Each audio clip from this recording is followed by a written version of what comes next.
Assalamualaikum, perkenalkan kami dari kelompok 6. Di sini kami ingin mempresentasikan ANOVA satu arah.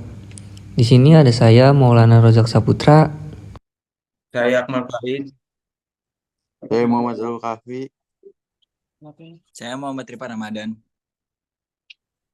Saya Hikmal Akbar Fahreji. Saya Despanda Ega Putra.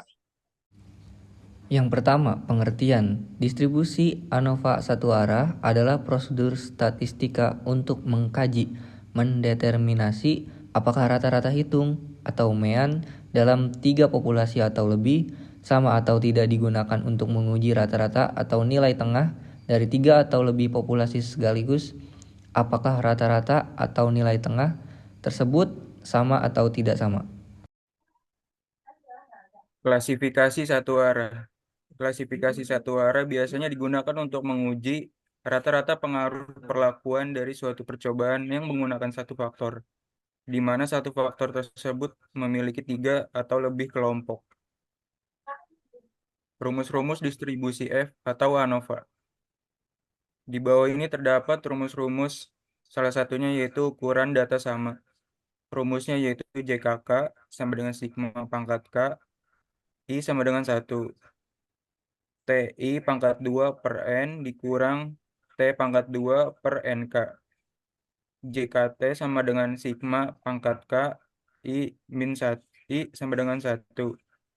Sigma pangkat N, J sama dengan 1. XIJ pangkat 2 dikurang T pangkat 2 per NK. JKG sama dengan JKT dikurang JKK. Selanjutnya ada tabel di bawah ini. Yang pertama itu ada sumber keragaman. Itu ada nilai tengah kolom, galat, dan total. Jumlah kuadrat, JKK, JKG, JKT. Lalu ada DB, K-1, K buka kurung N, min 1 tutup kurung. Lalu ada NK, min 1. Selanjutnya ada kuadrat tengah, S pangkat 2, 1 sama dengan JKK per K min 1. S pangkat 2 kali 2 sama dengan JKG per K buka kurung N min 1. Yang terakhir ada F hitung S kali 1 pangkat 2 per S kali 2 pangkat 2. Rumus JKG sama dengan JKT, JKK keterangannya JKT jumlah kuadrat total, X21J pengamatan ke J dari populasi ke I. T2 total semua pengamatan, NK banyaknya anggota secara keseluruhan, T12 total semuanya pengamatan dalam contoh dari populasi ke I. N banyaknya pengamatan atau anggota baris, JKK jumlah kuadrat kolom, JKG jumlah kuadrat galat. Berikutnya langkah-langkah pengujian hipotesis. Tentukan H0 dan HA. H0 rata-rata ke N sampel sama atau identik. HA rata-rata ke N sampel tidak sama atau tidak identik. Tentukan tingkat signifikan dan tentukan derajat bebas.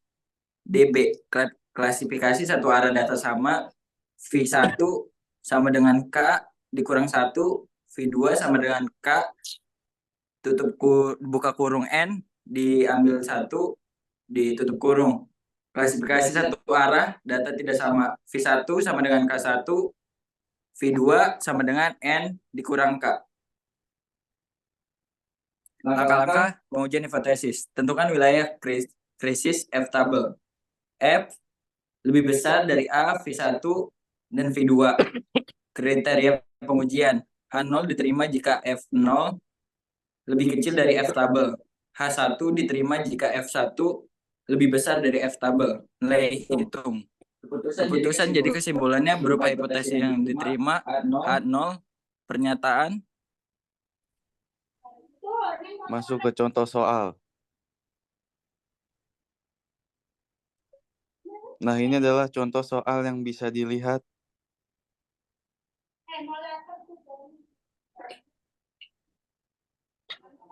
Nah, ini juga lanjutannya.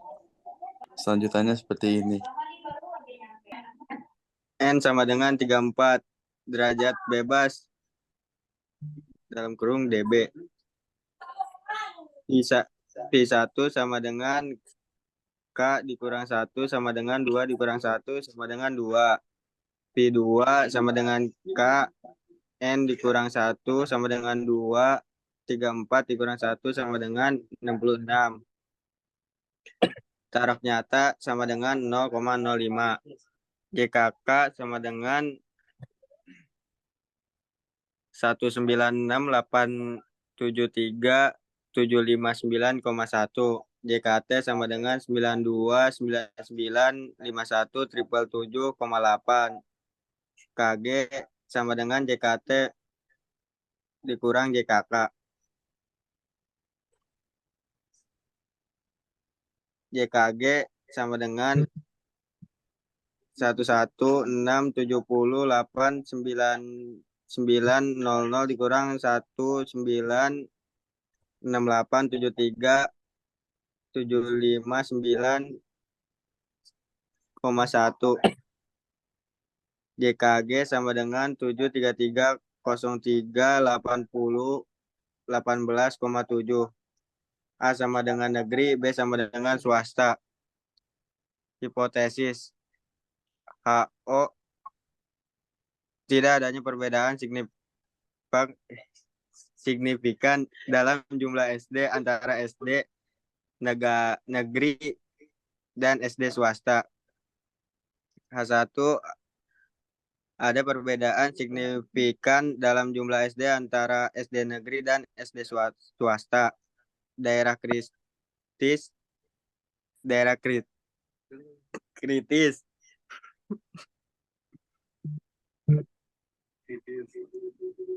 F tabel dalam kurung 0,05 bagi 1 bagi 66 sama dengan 3,98626948.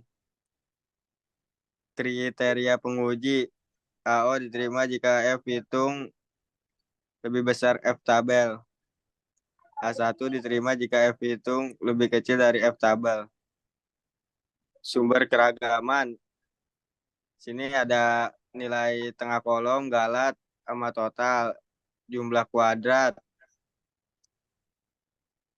DB, kuadrat tengah, F, dan F tabel.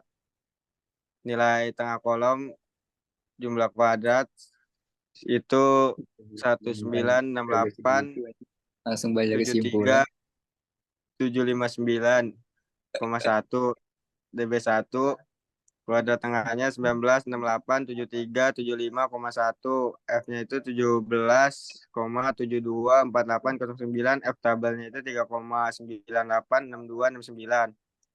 Galatnya jumlah kuadrat 73,78018,7. DB-nya 66. Kuadrat tengah 1111072 42,71. Totalnya itu jumlah kuadrat 92,9951,777,8. DB-nya 67. Kesimpulan F hitung lebih kecil F tabel, maka H1 diterima sehingga dapat disimpulkan ada perbedaan signifikan dalam jumlah SD antara SD negeri dan SD swasta. Sekian presentasi dari kelompok kami. Lebihnya mohon diambil, kurangnya mohon dimaafkan. Terima kasih. Wassalamualaikum warahmatullahi wabarakatuh.